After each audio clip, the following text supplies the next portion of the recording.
الوحش بتاعنا. اول مره اشوف سندوتش كايزر بالحجم ده بصراحه. تعالوا ندوق التوميه بتاعتهم مع السندوتش.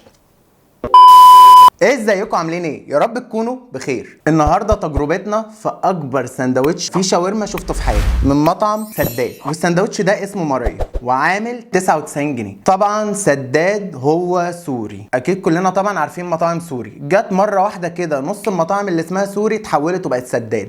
طبعا انا مش فاهم المنطق ده ايه، هل المطعم بيضرب نفسه باسم جديد علشان يبقى في السوق باسمين، ولا في حاجه تانية؟ يا ريت اللي عنده اي معلومه يكتب لنا في الكومنتات ويقول لنا ايه سبب الحوار ده. المهم بقى نيجي لاهم نقطه عندنا، ان احنا ندوق ونشوف الطعم ايه، وهل الطعم فعلا يستاهل والحجم حلو بالنسبه للسعر ولا لا. ويلا بينا ندوس وندوق. زي ما انتم شايفين كده مكونات البوكس، تعالوا نشوف جاي ايه. جاي بطاطس وعلبه مخلل وعلبه توميه. اول مره اشوف سندوتش كايزر بالحجم ده بصراحه.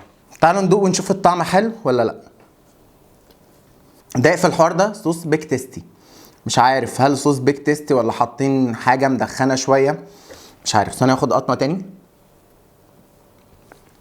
انا شايف ان السندوتش حجمه حلو جدا بالنسبه للسعر، وحاطين برضو كميه بطاطس كويسه جدا، وبطاطس حلوه مش طريه ومش ناشفه بس حلوه. تعالوا ندوق التوميه بتاعتهم مع السندوتش. التوميه السوري دي حاجه عاليه قوي، بيعملوا توميه جباره بتودي السندوتش في حته تانية. ناقص بقى حاجه طبعا مش هقدر احطها في التقييم، هو المخلل.